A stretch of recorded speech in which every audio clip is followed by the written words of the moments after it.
Okay, Bismillah ar-Rahman ar-Rahim. Alhamdulillahi Rabbil Alameen. Salatu wassalam ala Sayyidil Anbiya'i wal Mursaleen. Allahumma alimna ma yanfa'una wanfa'na bima tu'allimuna wa zidna bi fadlik ilman wa ta'liman innaka ala kulli shay'in qadir. Okie dokie. Do we have any questions from last week?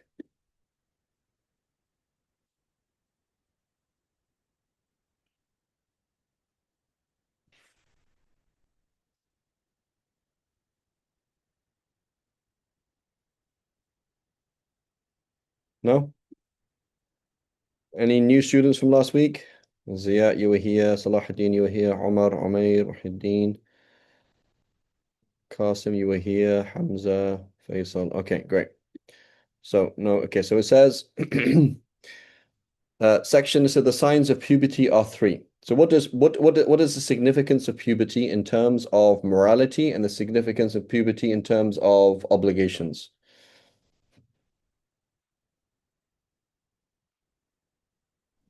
You're now held accountable for your actions. Mm-hmm. You're now held accountable for your actions. So before you reach puberty, you can do good deeds, but not bad deeds, right? Meaning you can do bad deeds, but they're not counted against you, right? Yeah, they're not counted against you. Allah subhanahu wa ta'ala just out of his kindness doesn't record them against you. Okay. Now, so it says reaching the age of 15 lunar years for a male or female, meaning assuming that you nothing happened. You did not have your first period, you didn't have your first wet dream, nothing happened. You are now just 15 lunar years, right? 15 lunar years is about 14 and a half, right? 14, yeah, about 14 and a half, right? So you're 14 and a half solar years. Khalas, now you've reached puberty regardless. Okay.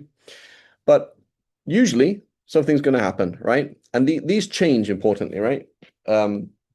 When you reach puberty, it changes. It used to be, I mean, I guess there aren't amazing records, but I believe about 1,000 years ago, the average boy would reach puberty before the average girl. Okay, so girls were later and boys were earlier. Okay, so things can change, right? I think also now that there's evidence of girls reaching puberty at like 8.5 as opposed to like 9. Okay, but usually for a girl, it's going to be 9, 10, 11, right? And for a boy, it's going to be 11, 12, 13, something like that. Okay, that's how things are in our society. So what does this mean in terms of spiritual education for children?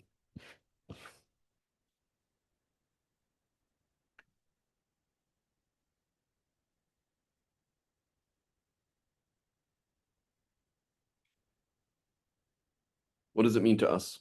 Who here as parents? I know Umair, you're a parent, right? Yes, Sheikh. Okay. Faisal, you're a parent?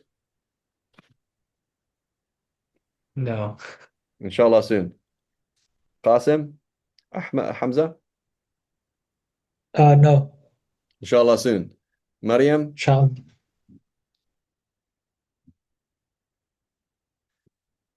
Wahideen, are you a parent?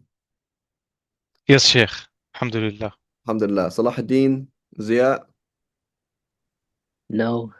no, inshallah soon. Friday, inshallah. Tomorrow's Friday, right? Well, that's my Thursday right now. So 2 days. You got 2 days to find your girl. Inshallah. Um, okay. So as a parent, right? There's a major problem, which is a thing called being a teenager. Oh, she's Shafi. Yeah, you got problems, bro. Um, suicide is haram. Okay, so just think of other options right now. Um, so anyway, so we have a major problem, which is we raise our kids and they watch TV and they watch like the media and stuff, and in everybody's mind, you're not responsible until like 25 or like whatever, you know? So let's look at like laws, right? Like what kind of laws apply to somebody, to a 9-year-old girl, right? Is a 9-year-old girl going to be put in jail?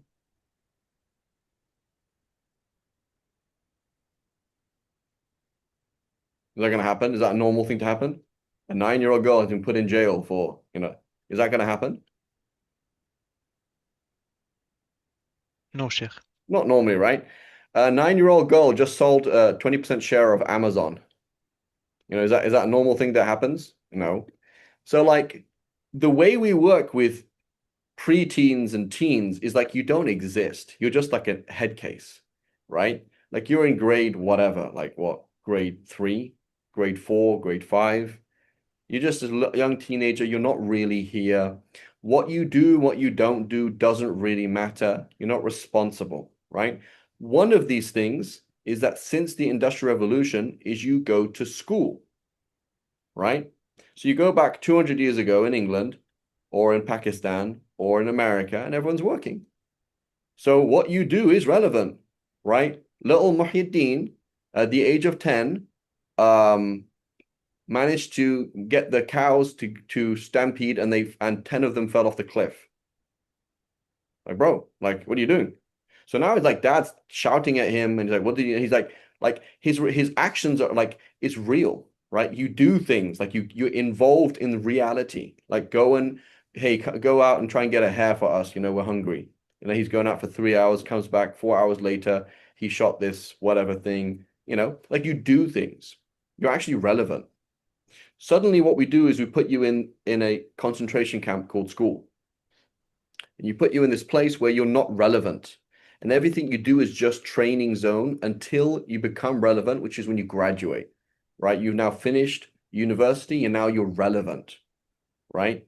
So now you turn up for work, like you don't turn up for work. It's like, okay, so you kind of like, you become baligh, you become like culturally like mature at like 22. But where's the problem?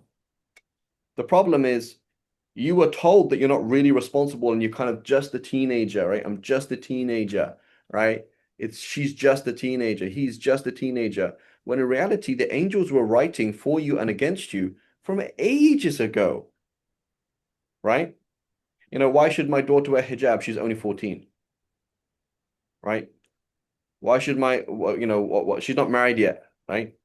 These are kind of mentalities that we have. And it's like, it's not like that. It's not like that. So you basically have, so the non-time is like 0 to like, I don't know, like 7 or something like that. Like you're not even there, 6, 7, like you're not really, like up to like age of 5. Like you're just like right now there's these 4 kittens to my left. Like they're just totally not there. They just sleep the whole time. They don't even know, like, they don't really know, like, they started just playing today, but they're kind of like, they weren't really playing before that. They're just kind of like floating in midair. That's where their heads are, right? So that's one stage of life when you're not really here at all. You're like a baby. The next stage of life is training zone. The real teenagehood in Islam is 6, 7, 8, 9. You might get an extra year, 10. You might get another year, 11, 12. Maybe 13, right? That's your training zone. That's why the Prophet ﷺ said, command children to pray at 7. You are now mentally here. You choose to lie or you choose not to lie. You choose to pray or you choose not to pray, right? You're here, right? He's an 8-year-old. She's a 9-year-old. He's a 10-year-old. She's an 11-year-old. You're talking to somebody who is there, okay? That's your training zone.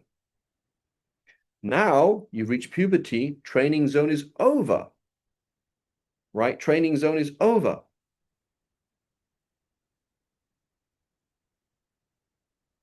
So it's really unfair that we talk to our kids and we interact with our kids as if they're just airheads, as if they don't know anything, and as if it doesn't matter what they do, what they don't do. And it's also cruel that we don't give them responsibilities, because they will be responsible for the greatest things in their whole existence in a very short time. So it's like, I don't know if the story goes with like Siddhartha Gautama, the Buddha, like he was like protected from harm and protected from evil. So he never saw people who are sick. He never saw people who are hungry. He never saw this, never saw that. Right. And then when he realized, oh my God, there's people who are starving, there are people who are hungry, there's people who are this, people who are that. Right. it was like, oh my God, we have a problem. Like happiness is a whole issue now, right? Who knows if the story is true or not. But the point is, it's not helpful, right? It's not helpful to it's not helpful. Like, as a teacher, right? I taught kids, and I would be talking to the kids as one thing, and you see how the parents talk to them, and it's like, sweetie, do this. They wouldn't do the homework, and the parent gets involved. So what happens when as a parent, you keep getting involved when your kid doesn't do the homework? You're telling the kid, I will defend you on Judgment Day. It's not true, though, is it?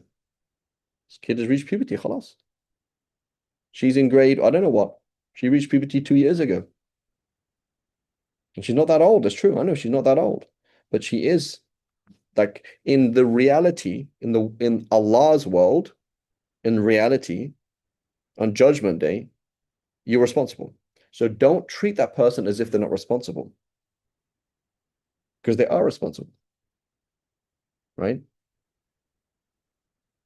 And, sex education, to some extent, they don't need to know everything, but to some extent, they should know before you reach puberty, what does this mean? It says, oh, that's a big thing. There will be a stage in your life that you're about to enter where you will be able to create life. You will be able to create life. I'm not saying that you're going to create life, but you will be able to create life. For a boy, this is what's going to happen to you. For a girl, this is what's going to happen to you. They don't need to know everything, but they do need to know that you are going to create life and you're going to be responsible. When you got to the stage where you can procreate and you can actually get pregnant or you can impregnate somebody, that means you're now responsible. That's a big thing, right? As opposed to somebody who looks at themselves as if they don't exist. I'm not here. It doesn't matter what I do. Mama will explain to the teacher for me. Daddy will defend me, right? So I'm not trying to say we should just drop our kids, right? I'm not trying to say that, but I'm trying to say it's very important to the best of our ability, And it's very, very hard. I'm a parent. It's very, very difficult. We instill this in our kids' minds. And in a short time, you are going to reach puberty. There's an angel to your right and an angel to your left. If you do something bad, you say istighfar, and Allah subhanahu wa ta'ala will tell the angel on your left to erase it. If you harm somebody, go and apologize to them, right? You got to pray. You got to fast. You got to do this. You got to do that, right? Hijab. You're putting me in a situation where nobody else wears hijab, and you didn't train me to wear hijab before I reach puberty. How am I going to do it at puberty? Oh, it's okay. She only just reached puberty. Well, she's the angels. You're telling her it's okay, right? You've told her, oh, it's okay. Mama said it's okay. I don't have to wear hijab. So that doesn't mean anything on Judgment Day, right? You're 12 and Mama said it's okay. I don't have to wear hijab, right? وَإِذْ تَبَرَّأَ الَّذِينَ اتَّبَعُوا مِنَ الَّذِينَ اتَّبِعُوا وَرَأَوُا الْعَذَابَ, right? When those who followed will acquit themselves from those who were followed, and they see the punishment. So it's okay to be a sheep until you reach puberty. But after puberty, it's your actions, right? So the whole idea, creating a mind that I'm a teenager, hey, I'm just an undergrad, right? Even think about it, for example, in America, okay? I just want to give an analogy. In America, you do high school, right? And then you do 2 years of general ed, right? And then you specialize. Is that correct? Have I misunderstood the education system in America? No, Sheikh, that's about right. Depending on the major, of course, but yeah, that's about right. So you're talking to an 18-year-old and say, hey, what are you going to study at college? And they're like, what do you mean? I'm going to go to college. He's not even thinking about what he's going to study.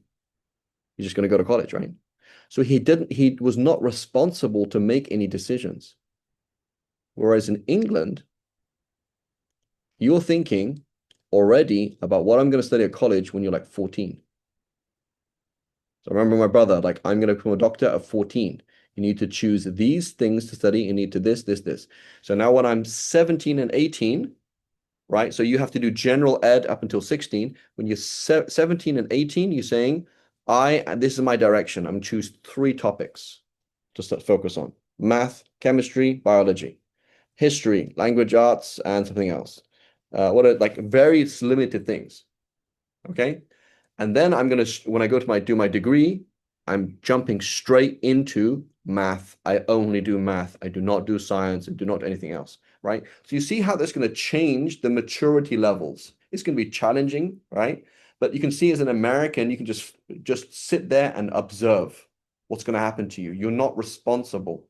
I don't expect a response from you because you're just going to do this, right?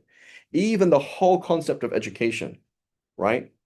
Work versus education, huge difference, right? The way that we are trained, go in, here's the textbook, do units 5 to 7. Okay, what's it going to achieve? I don't know. Whereas I turn up to work, like this morning, I turn up to work and I'm like, I have an intention and I'm like, I need to make this thing work, right? This is my job. I need to make this thing work. I'm coming here with a purpose. So even the way that we educate is you're not responsible. Just do these things, you will be fed regardless. Do these things, things will happen. The way that we work in terms of, subhanAllah, let's take two extremes, okay?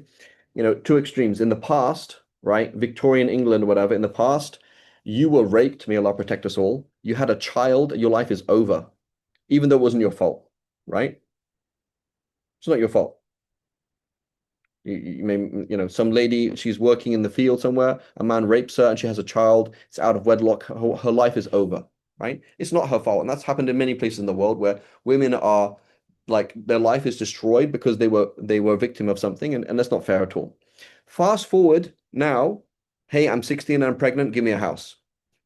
You know what I'm saying? So like I'm not responsible for anything. Even if I get pregnant, the government's gonna give me a house. I'm 16, I have a right to that, So you see how we actually create irresponsibility. Like we make you irresponsible. Because you just did something stupid. A, you're not going to be, there's no shame. B, I'm going to give you a house. Like, so there's no, you're telling me I can be irresponsible. It doesn't matter. Right? Like it'd be interesting in our Western societies if, for example, a woman got drunk and then she got pregnant. Like, do we fine her for that? Like the taxpayer now has to support your child and you. Are we going to fine you for that? Like, is that fine? Like, it's almost like we promote irresponsibility, right? So this is something we need to look at, how the society around us, the experiences, how we talk to our kids. Do these all things build up our kids to know when you reach puberty, you're going to hit the ground running and you have to be responsible. Don't lie, don't cheat, you're going to make mistakes. Mommy and daddy make mistakes. What do you do when you make a mistake? Apologize to him, apologize to Allah, move on. But don't treat it as a joke. It's not a joke. Mommy and daddy cannot dig you out of your hole. So therefore, mommy and daddy should not be digging you out of holes. You're responsible. My mom, may Allah reward her, from the age of 7, we were washing up in the house. From the age of 7 or 8, if you wanted food the next day, you got to make it. You want a lunchbox tomorrow at school, you got to make it the previous night. I'm responsible. Oh, you didn't have this in your lunchbox? It's your problem, right? Working from the age of 10, right? I'm not a very street savvy person. I'm kind of a bit of an airhead, but like I was working from the age of 10. Very important.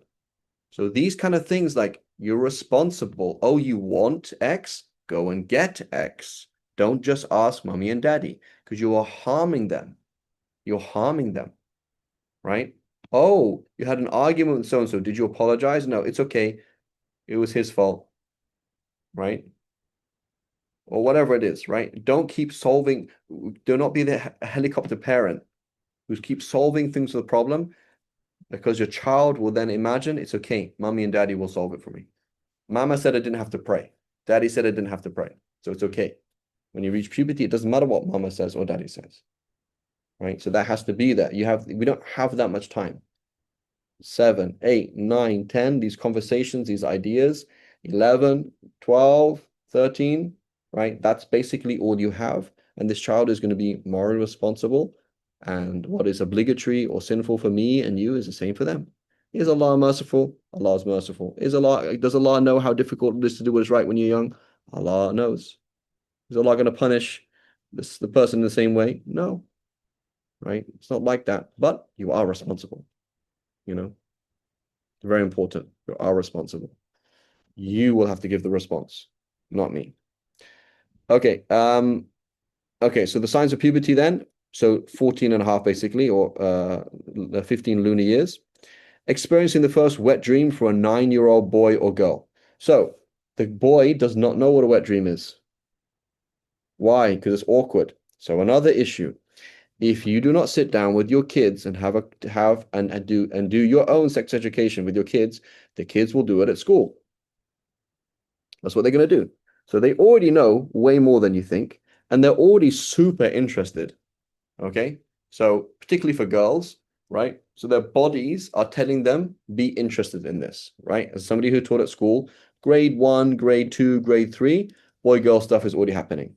They're already like processing things in their head, right? Processing things in their head, and they're trying to research things. They have an access to a phone, they have access to a computer, or they're at school, or they're around anybody else, Islamic school or otherwise. They're going to hear things, they're going to know words, they're going to know ideas, and they want to process it. So you sit down and you own that transition with them in a healthy way. You know, again, you don't have to go through all the information. There's certain information they don't need to know. But, you know, what is this? What is that? Right? What is sperm? What is an egg? What's a period? Right? You do not want to be in a situation where your daughter has her first period and she didn't know in advance. That is traumatizing. That's not a nice thing to do. Okay? You don't want to be in a situation where you're about to go to work and now you have to explain to your son why he has to make ghusl and go through everything. It's very, very confusing.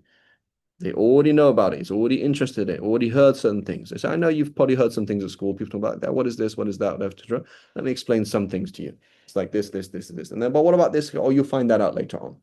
Right? There's some things they don't need to know. Right? But they do need to know about these basic things. And it is wrong not to talk about it. Does Allah talk about sperm in the Quran? Yes. Does Allah talk about the womb in the Quran? Yes. Does Allah talk about intimacy in the Quran? Yes. Does Allah talk about rape in the Quran? Yes. Does Allah talk about zina in the Quran? Yes. All of these things, you know, come up in the ears of kids at Taraweeh. You know, it's not like you should be shy, like, oh my God, they can't hear those words. They all come in the Quran, and we're all supposed to understand what we're hearing, right? The Quran wasn't in some kind of code. It was in words that people understood. So kids at the time of the Prophet, we were there, and they heard the word rape. Don't force your slaves into prostitution. They heard the word prostitute. So they could ask, you know, I've heard this word prostitute. What does it mean? Oh, it means a woman who sells her body to be with men. You don't have to explain every single thing, but and then she might get pregnant, might not get pregnant, etc. Right? My son the other day was asking me, like, to the side, he was like, is there more than one way you can get pregnant? And I was talking about, well, test tube babies and this, right? But the idea that the scientific idea, period, like the cycles of the period, we did that in grade, I don't know what grade we did that in, right? We did it maybe in grade 7 or something. You know, I remember memorizing diagram. Here's a diagram, the cycles of the month, this happens, right? I say like, oh yeah, that's part of the deen. Talk about menstruation, right? So, you know, the kids shouldn't be saying, why isn't mama praying? Or why isn't so-and-so praying? They shouldn't say that. But they should at least know not to ask, because otherwise they're going to go and do that, right? They say, well, mama, you're telling me to pray. Why aren't you praying? So I'm going to pray later. No, you're not, mama. That's not fair, right? So you explain to them, say, there's times of the month when women don't pray. And our last one, oh, okay. And you don't ask that question because that's a bit private. Okay. You know? So these conversations they should have. And the more we share these things, do they feel closer to us or further from us? If we go through a process, all of these things with them, how do they feel? Closer? Can they confide in you, right? Could, you know, hey, mama, you know, when you were at school, did you ever like any of the boys at school? Say, yeah. She's like, oh, I have a crush on this. Is that halal? Like, is that halal to have a crush on somebody at school? Like halal? Just can't go and try and flirt with them, and okay, how do I process a crush then? So, but if you don't have those conversations, A, they're not going to come and say, I have a crush on so and so. And B, they're not going to ask you how to process it. They're going to process the world through someone else's system. So if you don't process the world for them, they will process the world through another system, right? And it's not a very nice system at all. It's horrible. Okay, so you have to understand what these things are. Menstruation for a 9-year-old girl. So strictly speaking, we say 9 years old, we mean 9 lunar years minus 16 days, right? So if it's before 9 lunar years minus 16 days, then we consider that istihada. That's not considered menstruation. She does not have to make ghusl. So if your daughter literally had a period at 8, okay, at 8 lunar years, or like at 7, she's 7 years old and she had a period, like what happened there? Obviously, you're going to go to the doctor, see what's going on. Fiqh-wise, does she have to make ghusl? No. She does not have to make ghusl. Okay? Now I'm going to say something shocking, and I'm just saying that because we need to understand it. Okay? What if, may Allah protect us, a child was raped? Okay? May Allah protect us. And again, this is why we have to have these conversations. One of the ways we can protect our children from sexual molestation is that they are aware of these things. So they understand. Right? And there's a book, perhaps I'll try and share, it's called like Some Secrets Should Not Be Hidden or something like that. Basically like making sure that the kids are aware at a young age what people should not be doing to them. Right? So you're in a relationship where you don't talk about any of these things to your kids. The kids don't feel like they could ever come and talk to you. And their uncle knows that you would never talk to her about that, and she would never feel comfortable raising it to us. So now what does her uncle know? Uncle knows that he's safe. So this is unfortunately the case, and it's a reality, is that people take advantage of situations when they know that they're safe. The Maulana in the masjid, we would never suspect him of doing anything. He's a Maulana. The uncle, my brother, why would my brother ever do anything to my daughter? That's crazy. That's where it happens, guys. It happens when people know that they will not be exposed. Either they've built a relationship with that child in a way that the child would never say it, or that they know that these kids never talk to their parents in general, don't bond in that kind of, and wouldn't be able to. So they know that the girl would not have the language or the concepts to even start, or the emotional connection to the mother to even say that. They would never go to the mother and say, oh, I was at uncle's house and so and so left, and then he took me to the bathroom and this happened. She would never do that because you didn't build that relationship with her.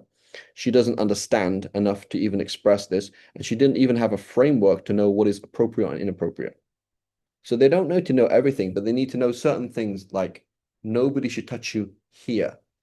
Nobody should do this to you. This is how distant you should be from men. This is how distant, etc. Right? If this happens, you come and tell mama and you're not in trouble, right? And you're not in trouble, right? And it's not just words, but they need to know, oh, I can come and talk to you. The door has to be emotionally open. Otherwise, they're not going to come to you. And it's going to be 20 years later when they're doing counseling later on. And they're like, yeah, why didn't you ever tell anybody? How did it even continue? It's like, well, there was just like no open doors. Like, I didn't even know who or what to, I didn't know what to say, and I didn't know who to say it to. Like, how am I supposed to even understand what's happening to me, right? May Allah protect us. So this is one of the many reasons that we have to have these conversations, is so that we protect our kids, right? Our kids are not always 100% safe. It doesn't matter what situation we're in. They're not. Oh, it's okay, my daughter's with a woman. Women also sexually abuse, right? So it's not just men. May Allah protect us, right? So we need to understand these things and understand them properly, and we need to have these conversations in a healthy way and develop that close relationship so that the doors of communication are open. Does that make sense, inshallah?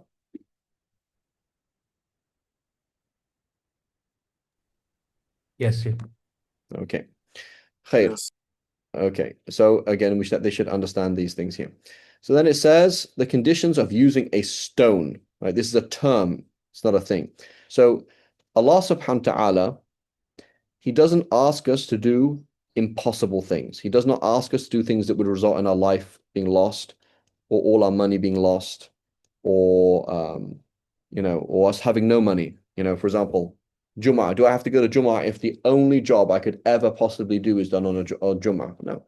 There's one shift a week, and it is for 20 hours, and it is from before Jum'ah and after Jum'ah. There is no other work whatsoever that you can do. Are you expected to not make any money, or expected to make money and put some food on the table and miss Jum'ah? You're expected to work and miss Jum'ah, because you're not expected to not have any money at all, ever, right? Or nor are you expected to lose all your money. Like, do something where somebody could take everything from you, right? You're not expected to do that. You're not expected to do something that would kill you, take all your money, make you go insane, right? I'm going to keep doing this thing even if I go insane. I'll fast Ramadan even if it'll drive me insane. I will do this even if I'll wear hijab even if it's going to drive me insane. Like, I'm literally I'm about to break, and if I do this thing, I will actually break. Sister, just take it off. I can't stay in this relationship. Just leave. You're actually you're going to continual psychological problems. Just leave. It's okay. You're not sinful. Leave the kids, leave the husband, just go somewhere else for whatever it is, however long you need to go, because you're not expected to go insane. That's not Allah doesn't allow you to do that. Go insane. What else? Lose your what is it called? So he said your deen. Are you expected to lose your deen? No, you're not. Are you expected to lose your children? Your children will be taken away from you if you did this. No. Your lineage will be unknown, right? Using a sperm bank, for example. Now, here's a child that is born with unknown lineage. You can't do that. Lineage is very important, right? So whenever lineage is challenged, or your sexual dignity, even as a man, for example, this man, he has to go through this certain place. If he goes to this certain place, it is very likely that some men will either try and rape him or abuse him sexually in some way. Is he obliged to expose himself to that? No, it's not. So there's no even issue about lineage. But you have something called sexual dignity. You have a right not to be sexually abused. A woman, for example, she walks past this place, men will say very, very inappropriate things to her. Does she have a right for that not to happen? Yes. Is that considered a darura? Like, will it change halal to haram? Yes, it will. It will change halal to haram, because you have a right for that not to happen. Okay? So that's called the concept of darura, right? The idea that you can eat pork, for example, if you die otherwise. That's the concept of darura. Below darura, below duress, there is something called al-haja, which is a difficulty. So there's duress, life or death situation, and then difficulty. Difficulty will often change halal to haram, but it's usually the case when it's very difficult or very recurrent. Like, it happens a lot to a lot of people, right? It happens a lot to a lot of people. So I give you an example. Can you eat meat that hasn't been slaughtered properly?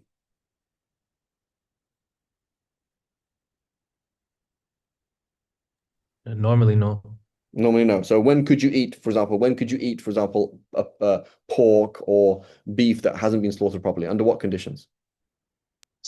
Darura, right? Life or death situation, you would die otherwise. Okay, fine.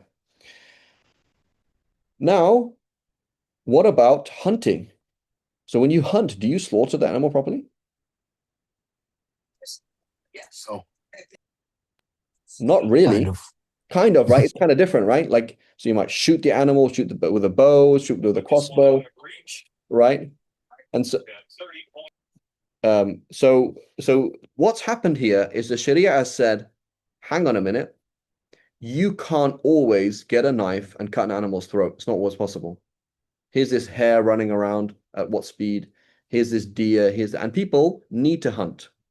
So suddenly, it's not an issue of life or death. Like, if Islam made hunting haram, it's not an issue of life or death. But it would become very difficult for many people. So now there's this other subset of rules which applies to hunting, right?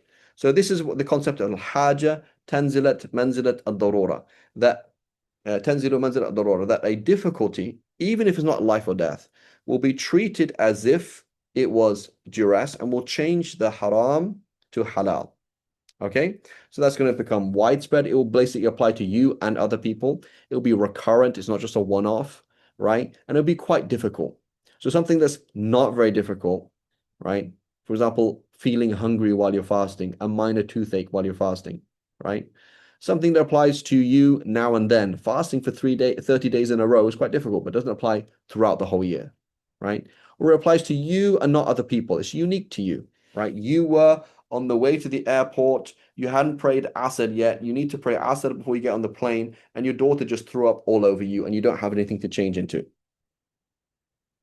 Right? You're in a difficult situation, but is that recurrent and does it apply to like the whole world? No. So there will be certain things. So the Sharia doesn't ask you to do things that would risk your life or death or whatever it is, duress in terms of darura, nor does it ask you to do difficult things on a regular basis. You do have to do difficult things now and then, but not on a regular basis. Does that make sense? So one of these things is the concept of wiping yourself when going to the bathroom. You are going to pray. You have filth on you. You have to wash off filth with water. That is the default picture.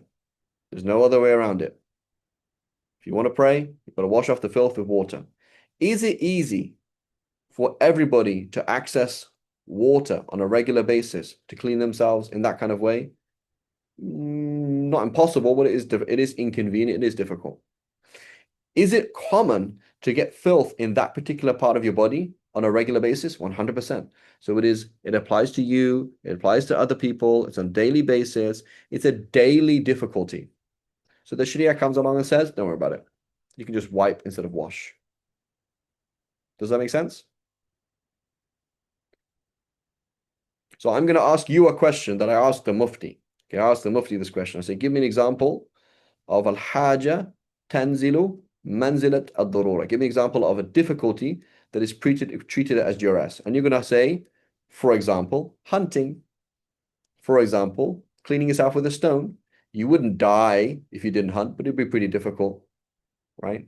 You wouldn't die if you wouldn't lose all your money and spend all your time trying to get water if you have to wash yourself and go into the bathroom. But it is a widespread difficulty, so it's overlooked. Does that make sense?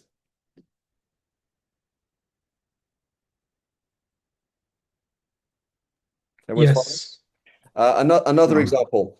Can I walk down the street checking out women, looking at women?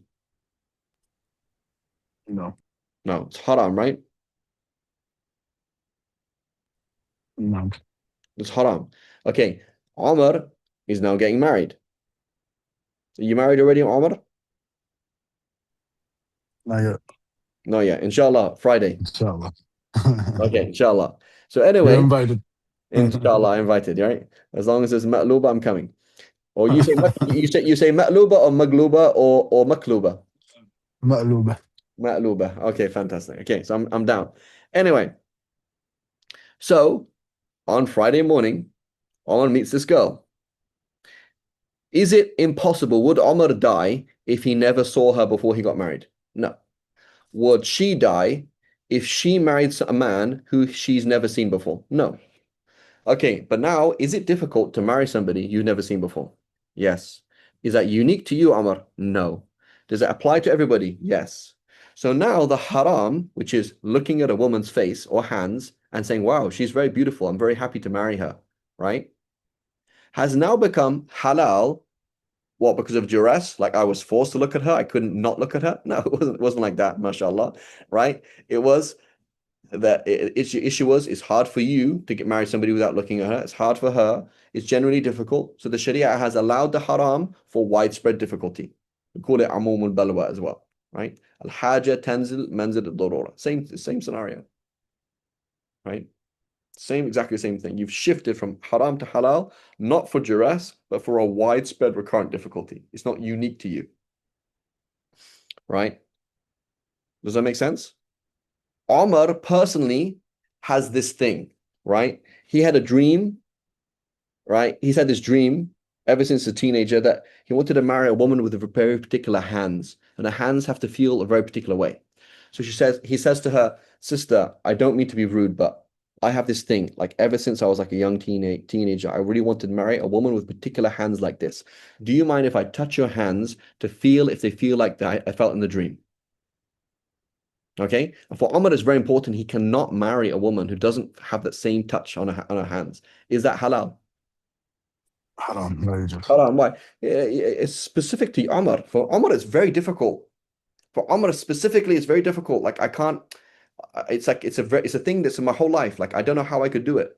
Right? There's this dream I've had. I don't know what she looked like in the dream, but her hands felt like this, and I remember I want to marry a woman like that. So it's very difficult for Umar not to marry. But that's your problem, Habibi.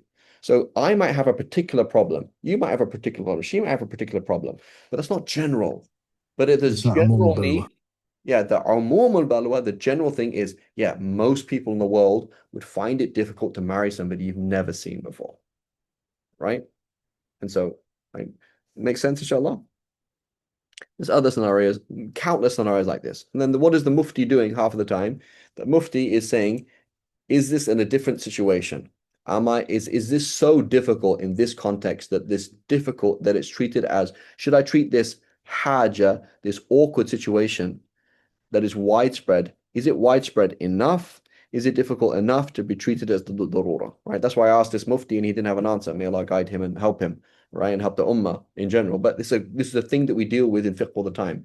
Should we shift? Is this significantly difficult to shift halal to haram, or sorry, haram to halal, or is it not? Or is it like, oh, I'm hungry while I'm fasting, bro, man up. Oh, I feel like down, when I don't have coffee in the morning. Can I just break my fast and have coffee? Like, Habibi, you're okay. You'll survive.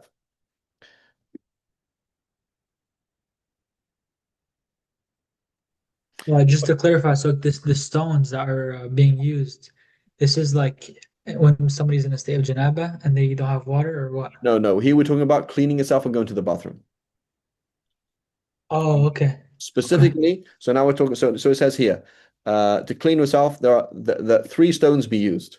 So number 1, the Prophet ﷺ, he mentioned that you have to do itar, you have to do it more, you have to do an odd number. So it has to be at least 3. So when you clean yourself with a tissue paper or with a stone or with a leaf or whatever it is, number 1, you have to wipe yourself 3 times, even if it's clean by wiping once. Okay, that's number 1. Number 2, it should purify. What does purify mean? It means practically remove najasa. Okay, so this thing, for example, is a smooth plastic bag. You're using a smooth plastic bag to remove filth. It doesn't really wipe off filth. It doesn't have the friction to wipe off filth. So what it should do is remove as much filth as you could imagine removing with a tissue. Right? That's what it should do. Okay? So after wiping 3 times, is there still more filth there that could be removed with a tissue? Yeah, 100%. Okay, you got to keep wiping. Right? So it has to be a minimum of 3 times, and you have to wipe that much there. Number 3, the impurity should not be completely dry. So now this person, what do? They went to the bathroom, okay? They didn't clean themselves at all, walked off. It is now 2 hours later, they're like, oh, I need to pray. Yeah, but you got filth all over you. So yeah, I just wiped myself. It's okay.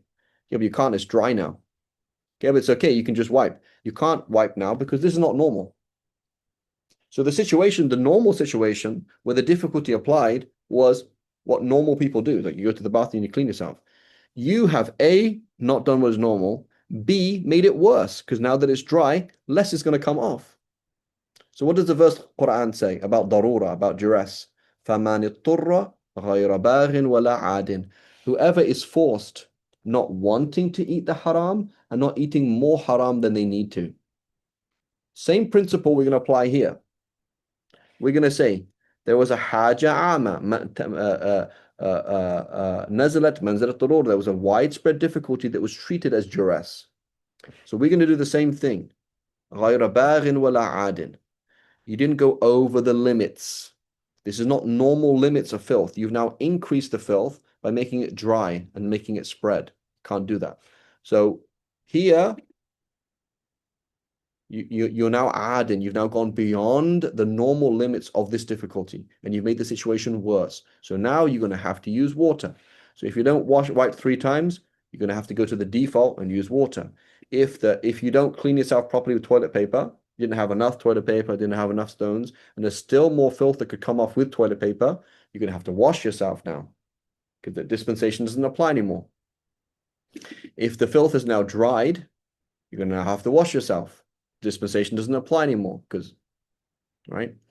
If the impurity should not spread, okay? So the guy was urinating, and while he was urinating, he coughed, and some urine suddenly went onto his knee. Is that normal? Does it happen every single day? Right? This is life. No. Right? Unless you're Mr. Bean, it doesn't happen, right? Like Mr. Bean has problems, but the normal human being is like, this is normal najasa in this normal place, right? And we have a principle which is in reality kind of reiterated the same idea, which we say an-nadir la hukma lahu. Something that is rare does not have any unique consideration, right? It's part of the same principle in reality, right?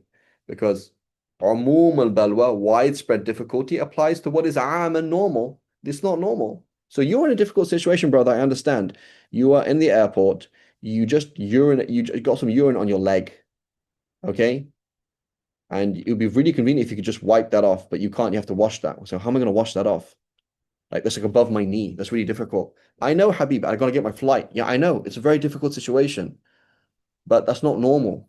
So you will have to do something very difficult here and get some water and wipe that part of your leg, right? Where you got urine on. But that's not normal. But if it was normal, the Sharia would say it's okay. Right? Does that make sense? And nadir la hukmuhu. Jazakum khair.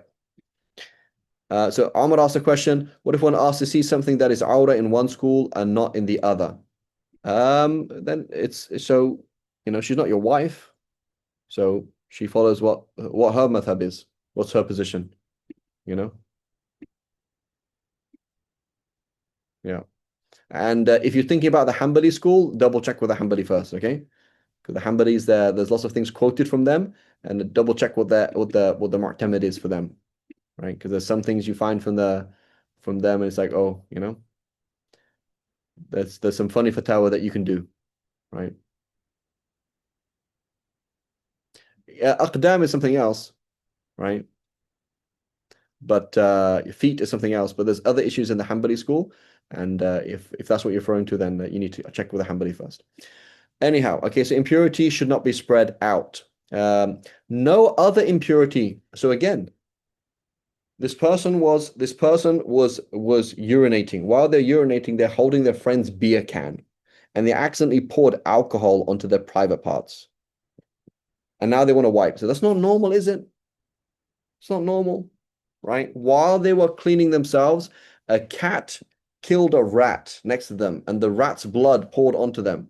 That's not normal, right? So when you say this is the normal situation, is urine or feces in this particular place. That's what's normal. These are not normal, right? The impurity should not go beyond the inner buttock and the head of the male private parts, right? So same thing, it's not normal. That's a normal place for the filth to go. That's not a normal place for the filth to go, okay? That water...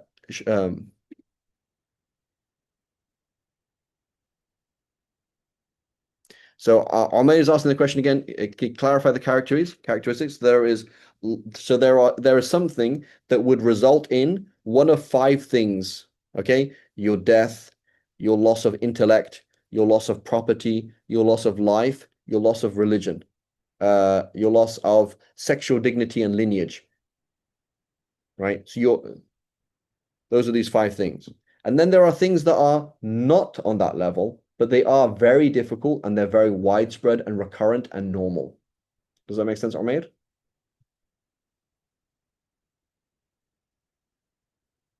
Okay, so Zia says, if you spot an impurity after some time that invalidate any prayer performed, if you know that it was there before, right? So for example, I changed my baby. Okay? I went to pray. Then I prayed Dhuhr. Then I prayed Asr. And then I noticed on my sleeve, there is some feces. And I'm like, oh my God. And it's like yellowy, like baby feces. Like, oh my God, that was for my baby. Okay? When was that? Oh man, that wasn't Asr, that was Dhuhr. That was before Dhuhr I changed my baby. Man, so that means Dhuhr and Asr, I both had it on me. Does that make sense? But if it's possible that it happened after Dhuhr, then you don't have to make up Dhuhr. And if it's possible that happened after Asr, then you don't have to make up Asr. Right? Does that make sense? So if you'd have to make up any prayers that you're definitely sure it happened before. Does that make sense, Zia?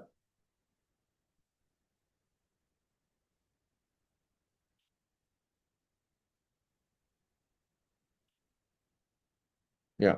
And we also have a strong position in our school, which is the same as the Malikis, is that if you didn't know about it, it's overlooked. Right? So you didn't know that it was there, it's overlooked. That's also a strong position. It's not the relied upon position, though. It's a strong position, right? So in general, apply the strict. Sorry, what'd you say? If you didn't know about it, what? If you didn't know about it, then it's overlooked. It's overlooked. Okay. Yeah. So I was like, oh my God, I had some stuff from my baby. Oh my God, that was Dhuhr and Asr. Or that wasn't Dhuhr and Asr. That was yesterday. Dude, I have to make up Dhuhr, Asr, Maghrib, Isha, Fajr, and Dhuhr. Right? And according to the relied upon position in the Shafi school, you have to make up those prayers. The other position, which is strong, it's not the relied upon position, but it is strong, is that if you prayed without knowing that you had filth on you, it's overlooked. It does just overlook, right? And so Is there a difference? go ahead. Is there a difference between it being in the Mukhtar or Durura time? No, it's not. We don't have that issue. Barakallahu feek. Yeah. Does that make sense? And so, general principle: give rukhsas to others, don't give rukhsas to yourself. General principle, right? Unless you're in a particular situation, right? But by default, strict on yourself, easy on other people, right? And there's some people who need much more ease than others. Your cousin who's hardly praying, give him every rukhsah possible. Make the deen as easy as possible. When you're in front of him, don't even pray sunnahs. It's so easy to pray. Easy, right? Whereas, so you have to be careful, right? So, but, it's, my brothers told me this, my wise Barabai. He said, be very careful because often the more fiqh you know, the less your amal is. Many people like that. The more fiqh you know, that their deen becomes shaky because they know all these back roads. Like you can do this and do that, and as that position, this position, it's dangerous. So you use these for other people, right? And you take the strict position for yourself by default. Okie dokie. Water should not splash onto the stone. What is this in the Arabic here? Yeah. وَلَا يُصِيبُهُ مَاء. So this person is using wet wipes. So you had a dry tissue and you cleaned your private parts. That's fine. But you're using wet wipes to clean your private parts. No. Right? Because you're now putting on another type of moisture onto your private parts. So there's other kind of moisture that goes onto your private parts, like the detergent in the wet wipes, or the soap in the wet wipes, or the water, right? You're using wet tissues. You cannot do that. So if you use a wet tissue, or if you use the wipes, you have to follow it with water, right? So the doctor says, for example, this lady, she had an operation, or the guy had an operation. He says, listen, for the next 10 days, you need to use these alcohol wipes or these certain be very, very careful because you have stitches here and it's dangerous. Sure. So you're going to use that and then you're going to follow up with water, right? You're going to kill the thing and then follow up with water. So whenever these conditions are not fulfilled, you're still fine. You just have to go back to the default, which is to wash with water. Does that make sense? Exactly. So if you wiped twice, for example, you've got to follow it with water. If there's still, after wiping 3 times, there's still filth, you've got to follow it with water. If the filth has become totally dry, you've got to clean it with water. If the impurity has spread beyond that area, you've got to do it with water. If some other impurity went on there, you've got to do it with water. If it's gone beyond the normal area, you've got to follow it with water. If you used water to begin with, you've got to follow it up with water, right? If the stone itself was impure, you use dung, for example, to clean yourself. You got to follow it with water, right? Does that make sense? So Sheikh, if I'm traveling and I don't have water, so then it's better to use tissue rather than wet wipes? Is that correct? If you use wet wipes, you would just basically by using wet wipes does not remove filth. So what you'd have done then is it's effectively just making more filth. Mhm. So if you use wet wipes while traveling, you've just basically made more filth. Now you've made your underwear filthy, and now when you pray, prayer's not going to count. As opposed to somebody uses wet wipes and then they follow it up with water. That's fine. Or can you follow up wet wipes with tissue or no? That wouldn't count. So then what you'd have done is you've broken the rules, which is fine. You're not obliged to, but basically this rukhsa doesn't apply anymore, right? So the same thing, for example, with hunting, right? We're going to say with hunting. So we said, okay, did you have to slaughter this animal by cutting its neck while hunting? No, you don't. Because you can't. Like, here's a deer that's running far away. I shoot it with an arrow. It's far away. But now the deer ran into a tree and got knocked out. And you can run up to the deer. It's only 200 yards and you have a knife. Okay, so now we're going to say it doesn't apply anymore because it's easy for you. Right? Same discussion, same thing. This is going to come up again and again and again. There'll be a certain exception to a rule. Another example like this, you forgot while fasting, right? The same reason. If you ask people to not forget while fasting, it'd be very difficult. People forget that they're fasting while fasting. Okay, so now Allah subhanahu wa ta'ala says, okay, people forget, so it's okay. You forgot while you're fasting, it doesn't break your fast, right? You ate or drank something small, it's okay. But now we're going to say, well, hang on a minute. You were gargling. Why were you gargling water the whole day? Why did you gargle when the Prophet said, don't gargle? So you specifically did the wrong thing. Now you accidentally swallowed the water while gargling. It's not an excuse. It's as if you intentionally broke your fast. Does that make sense? So the rukhsa doesn't apply anymore. The dispensation doesn't apply anymore because you broke the normal rules. Does that make sense? Yes. Yes. So like the brother was saying, a lot of people when they're traveling, they don't have access to water. You're saying like a lot of them they use these wet wipes because they're under the impression that this is better than just using the dry tissue. But you're saying if you don't have access to water, it's better to just use the tissue. Yeah, you have to just use that because otherwise you won't be able to pray like that. Yeah. Okay. Yeah. Okay. Okay, inshallah, we'll stop here. So, what principles that we mentioned in the beginning? We spoke about sex education with our kids. It may be awkward, but it's better that you open that door than anybody else. You know, subhanAllah, that actually happened to one of my teachers, Syrian sheikh, very, very, very shy, very, very conservative sheikh, super conservative. He said, my son was 10, and this guy, he was at school, and this kid said, hey, you know, Muhammad, do you know where babies come from? Like, there's this stuff that comes out of the private parts of a man, and he puts it into a cup, and then the woman drinks it, and then they get a baby. And then this kid, the religious kid, is like, no, it doesn't happen like that. It happens like this. And then all the other kids are like, oh my God, the religious kid knows how it is, right? And now like, oh, respect, you know, it's like, that's cool, like, you know, and you feel comfortable with things, right? People feel comfortable with things. So again, they don't need to know everything. So we mentioned sex education, vis-a-vis, we mentioned education and the whole parenting thing, that bringing the kids up to the stage that you're responsible for your own life, and this is important, right? We spoke about making sure that doors open so that our kids don't get sexually abused, and we find out 20 years later what your brother really did to your daughter, right? That the door was open and people understood how to communicate, what is this, what is not, etc. We spoke about that. What else did we speak about? We spoke about duress, right? The Sharia changes for life and death, losing all your property. You would have no income whatsoever. You'd have nowhere to stay whatsoever. You would be sexually abused, or you would be lose your lineage, not know who your father is, not know who your kids are. What else to say? You lose your sanity, etc. With the 5 things. And then we said the Sharia also changes for recurrent, significant difficulties. And then we mentioned the principle that that is limited to the norm. So wherever that's normal, that's fine, but it doesn't spread beyond that. And so you will encounter things that are not life and death, but they are very tricky, right? Very tricky. You know, like shaking hands at work. Your first meeting. Hi, Catherine, nice to meet you. She puts her hand out, you don't put your hand out.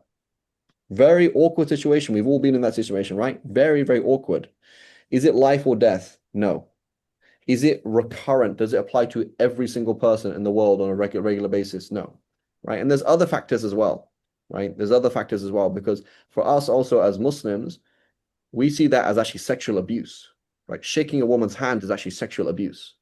So sexual abuse does not become halal. Like for us to be able to shake a woman's hand, it would have to be a very big need. Like she's just fallen over in the street and there's nobody, like you got to pick this lady up. She's just fallen over in the street. So I'm going to pick her up by her hand, right? You know, so like in a very difficult situation. So that the mafsada, the harm in that is huge, right? They look at it as just being polite or like what's the big, they don't see holding someone's hand as something sexual. We see that as sexual abuse. Right? You're actually breaking one of the 5 goals of the Sharia, which is her sexual dignity. She has a right for no man to touch her. That's her right, whether she believes in it or not. On Judgment Day, she'll say, "Why do you touch my hand?" She will say that. I'm not your wife. You had no right to touch my hand. Why did you do it? Well, because you put your hand out. That doesn't so there's a principle in fiqh is that your private parts or your intimacy does not become halal because the person allows it. Right? It's not like that. So it's quite an important concept, right? So there's scenarios that are very difficult, that are one-offs or limited. You have to deal with that.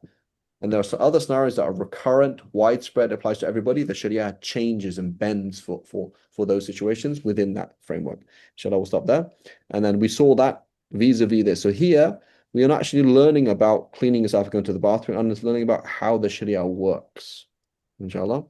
We'll stop here. وصلى الله على سيدنا محمد وعلى آله وصحبه وسلم. السلام عليكم ورحمة الله وبركاته. Alaikum assalam. So. Awesome.